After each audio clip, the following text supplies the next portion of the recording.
Hi යාළුවනේ. ඉතින් මම මේ යන්නේ මේ පාර මගේ අම්මගේ බර්ත්ඩේ එකට මං එයාට වෙනස්ම දෙයක් දෙන්න හිතුවා. මොකද හැම පාරම gift එකක් දෙනවනේ. මට හිතුණා මේ පාර එයාට මල් පොකුරක් දෙන්න. ඉතින් හැමෝටම හැමදාම මල් ලැබෙන්නේ නැහැනේ. අපිට ඉතින් කොච්චර වුණත් සල්ලි දීලා ගොන දේ ගන්නවා. නමුත් අපි වුණත් අපි කොච්චර ආසනක් ගිහින් මල් ගන්නෙ නැහැනේ. ඉතින් අපේ අම්මත් ගොඩාක් ආසයි මල් වලට. මං හිතුවා ඒක හින්දා මම හෙට ගෙදර යනවා. ඒ ගෙදර යද්දි ලස්සනට මේ මල් පොකුරක් අරගෙන ගියොත් එයා ගොඩක් සතුටු වෙයි කියලා. ඉතින් මම මේ බදුල්ලේ මුතියංගනේ පන්සල ඉස්සරහා තියෙන මේ ෆ්ලවර් ෂොප් එකට තමයි ආවේ. මට මේකේ නම මතක නැහැ. ඉතින් මම මේකට ඇවිත් මෙන්න මේ විදියට ලස්සනට මල් එක හදාගන්න මොනවද ගන්න ෆ්ලවර්ස් කියලා තමයි මේ කල්පනා කරන්නේ. ඇත්තටම මේ මල් දැක්කයන් පස්සේ මේ හැම මලක්ම ලස්සනයි. ඉතින් ඊට පස්සේ අමාරුවෙන් මල් ටිකක් සිලෙක්ට් කරගෙන මෙන්න මේ විදියට තමයි මම බන්ච් එක හදාගත්තේ. ඒ ඇන්ටි එක ලස්සනට හදලා දුන්න මට. ඉතින් ඔන්න ඔහම රැප් කරගත්තා ඊට පස්සේ. ඇත්තටම ඒ ෂොප් එකට ගියාම මට නවතින්න හිතුණයි මල් දැකලා. ඊට පස්සේ මං එද්දි ටිකක් රෑ වුණා.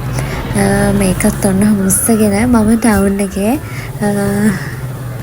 ඇවිදගෙන යනවා මේ. මම බෝඩිමට තමයි ගියේ. මම ඊට පස්සේ දවස් තමයි ගෙදර යන්නේ. ඉතින් ගෙදර යද්දි බස් එකේ ඕක අරන් යන්න පුළුවන් විදියට මම හදාගත්තා. බලන්න යාළුවෝ ඔන්න දැන් මම ගෙදර ගිහින් අම්මට මේ මල් එක අරගෙන යන්න හදන්නේ.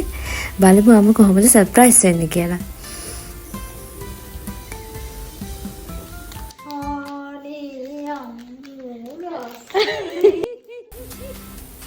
දැක්ක නේද එයාගේ සතුට? ඉතින් එයාට ගොඩාක් සතුටුයි ඒක දැක්කම.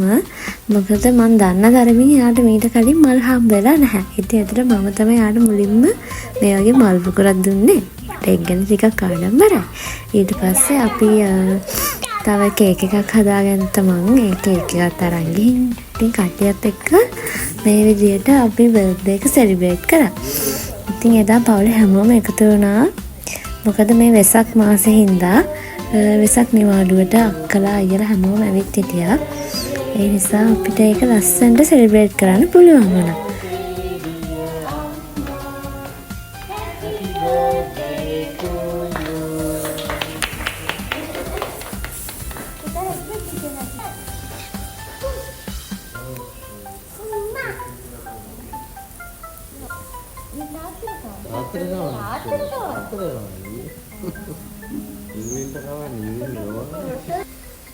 ඔය පේනවා නේද යා මල් එකක් තියාගෙන ෆොටෝස් ගහලා.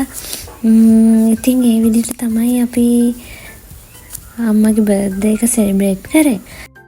අපි ජීවත් වෙලා ඉන්න කාලේ විතරයිනේ අපිට මේ හැමදේම. ඉතින් සල්ලි කොච්චර අපි ඉතුරු කරත් වැඩක් නැහැ. අපි ආස දේවල් කරන්න බැරි නම් අපි ආස කෙනෙක්ට අපේ ආදරණීයට අපිට එයාලා ආස දෙයක් අරන් දෙන්න බැරි නම් අපි කොච්චර සල්ලි එකතු කරත් වැඩක් නැහැ. මොකද මේ ජීවත් වෙලා ඉන්න පුංචි කාලෙන්නේ අපි මේ හැමදේම කරන්නේ.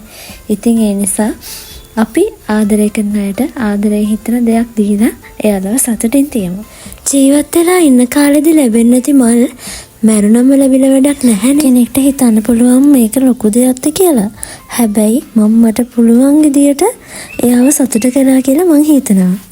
ඔයත් ඔයාගේ අම්මට මොනවා හරි gift එකක් දෙන්න ඉන්නවනම් මං කියනවට එක මලක් හරි දීලා බලන්න එයාලා එකෙන් කොච්චර සතුට වෙනවද කියලා. මේ වගේ මල් දීලා තියන අය ඉන්නවනම් කමෙන්ට් එකකුත් දාගෙන යන්න. එහෙනම් යාළුවේ තවත් දවසක මම මගේ එක්ස්පීරියන්ස් එක මේ වගේ ඔයාලත් එක්ක බෙදා ගන්න එනකම් පරිස්සමෙන් ඉන්න. ගිහින් එන්නම්.